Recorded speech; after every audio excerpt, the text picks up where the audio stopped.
You know, jumping rope is a fantastic exercise, and I often say, how come more people don't do it? Well, one of the main reasons is because it can be also an incredibly frustrating exercise if you are tripping a lot when you're doing it. So today I'm going to cover some of the basic principles to help you self-diagnose and assess why you might be tripping if this is an issue that you're having, so that you can take on jumping rope as the amazing exercise for getting the fitness results that you want.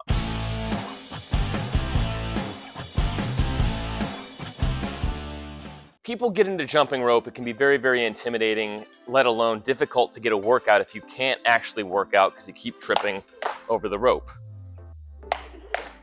And if this is an experience that you've had before, the first instinct is to just say, maybe jumping rope isn't for me. So I want to start out by saying you're not alone. Everybody goes through this. There is no jumping prodigy that just gets over the rope and never misses from the day they begin.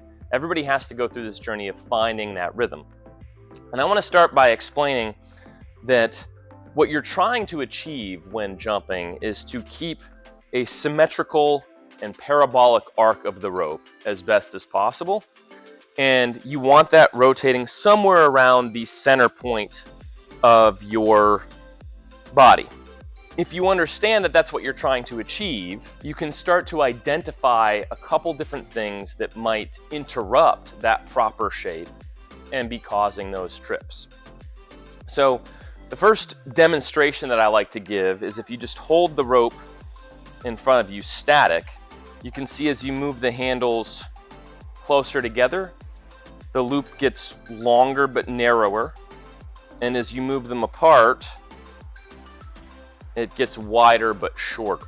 It might seem obvious when I'm doing this demo, but this is really the first thing to understand when you're jumping, because if your arms get excessively wide relative to the length of the rope and the arc that it can form, that can cause you to trip. So watch this. Here's my arms. As soon as they come out wide, I go from an arc that is going to successfully pass beneath my feet to an arc that's just too short relative to where my hands are positioned. The same thing can happen if you drop your hands down. Then it can either snag on the back side of your feet or even hit you in the back of the head, which is not a fun experience for most people, and it's also very surprising. Now, what I want to call out here and also demonstrate real quickly is that you're using your arm positioning to set the low point of the arc in the proper spot.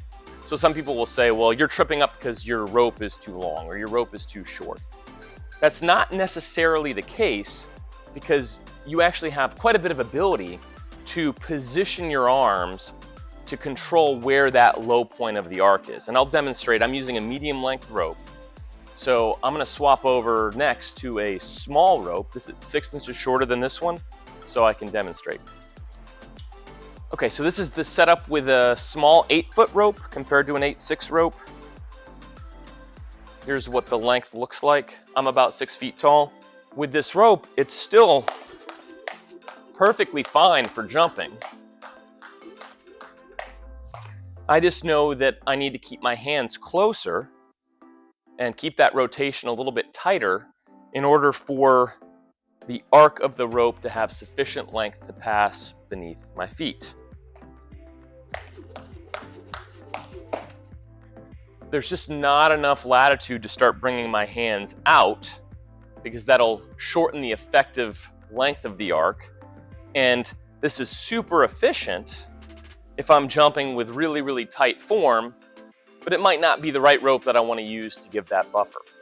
So now I'll swap out to a rope that is literally 1.5 feet longer than this one, an XL9 6 rope. So compare the length of this rope at 1.5 feet longer to the one I just used. Similarly, with this rope, if I keep my hands super tight, the low point of the rope is going to be striking the ground way in front of my feet, and so then it'll bounce up and I'll trip on it. That rope is striking well in front of my feet. So if you have tight form and a rope that's long, the adjustment It's not that it's necessarily the wrong length for you. You just have to realize that you want to adjust that low point by changing the positioning of your hands. So you can do that by bringing them wider and holding them higher with more of a bend in your elbow.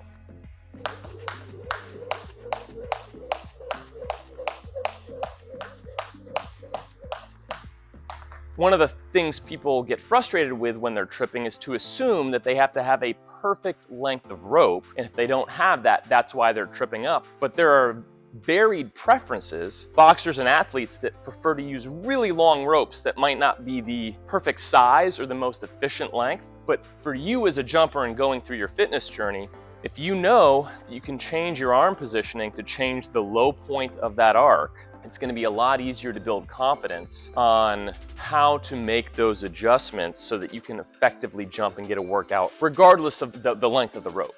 All right, so back to the typical size rope that I use. Other things that can cause the trips, it all comes back to the symmetry of the arc. So I like to show this statically before I show it while jumping. If I want the low point of the rope beneath my feet consistently, it's important that I keep that axis of rotation in a similar spot. So my hand's somewhere around hip height or higher, like I showed with the longer rope, as long as it's in a consistent spot.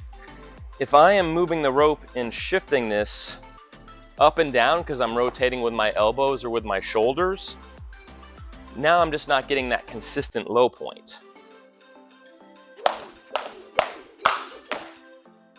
You might be able to get it to pass beneath your feet with some consistency, but if there's that much movement, you're not able to control the arc in as rhythmic a fashion, and that's going to eventually cause the rope to strike somewhere where it rebounds and hits your foot.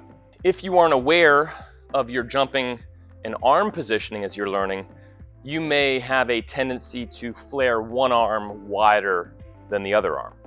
You can see the bottom of the arc goes outside my right foot.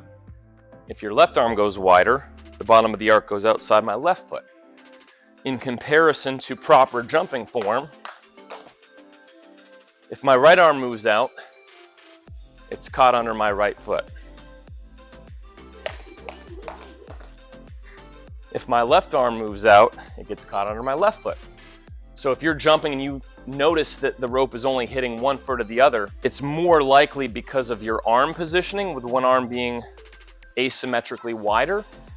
And that is a good cue for you to practice the feel of keeping those arms even. These things don't come right away with any mechanical movement.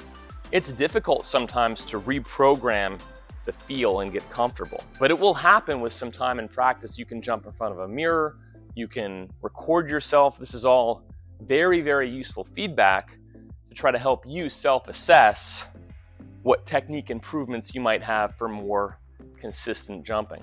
The other reason why you might be tripping up, you're bounding on a surface where it's extra bouncy or reboundy. So different surfaces have different characteristics. If you've got a surface like this mat, it's got a little bit more absorption and give so that I can actually strike the rope a foot or a foot and a half in front of my feet, which is not ideal, but still allows the rope to drag along the ground underneath my feet versus bouncing and rebounding up. And that's another reason why weighted ropes are fantastic for preventing the trips, because it retains the arc a little bit better. And as the arc is retained, it's not going to recoil and rebound on the ground, strike your feet quite as easily. In addition to the fact, it retains a little bit more of its shape. That arc is more consistent, and you can feel the timing and the feedback helping to prevent the likelihood that you lose the tactile feel of what the actual rope arc is doing. And so you notice a theme here. The important thing for consistent jumping is understanding where the low point of that rope is going to go, making sure that it's rotating in a consistent fashion, so not moving up and down with your arms, making sure that for different rope sizes you understand how to adjust and manipulate where that rope arc is going to be based on how narrow your arms are, how wide your arms are. If all of this is still a struggle, there is one other solution that you can consider, to help you learn the proper technique and still get a good workout while you are trying to build confidence in jumping and understanding how to control the rope and manipulate that low point of the arc. So the great thing about Ropeless is that it's a training tool, and I would go so far as to say you can't trip over this. So if you're getting frustrated with the trips, this is a really unique way to build confidence in the proper jumping sensation and even be able to observe how your arm positioning changes. So as we're talking about simulating the low point of the arc, if you know that you have a problem with that rope hitting too far in front of your feet, then you can practice with Ropeless and you can hold your hands up higher. If you feel that it's hitting your feet because your arms flare out too wide, you can start in that comfortable position and you can tuck your shoulder blades and your elbows back a little bit to get comfortable rotating these with the proper cadence. And this is without even jumping and still getting a good workout in. Once you feel comfortable with that form,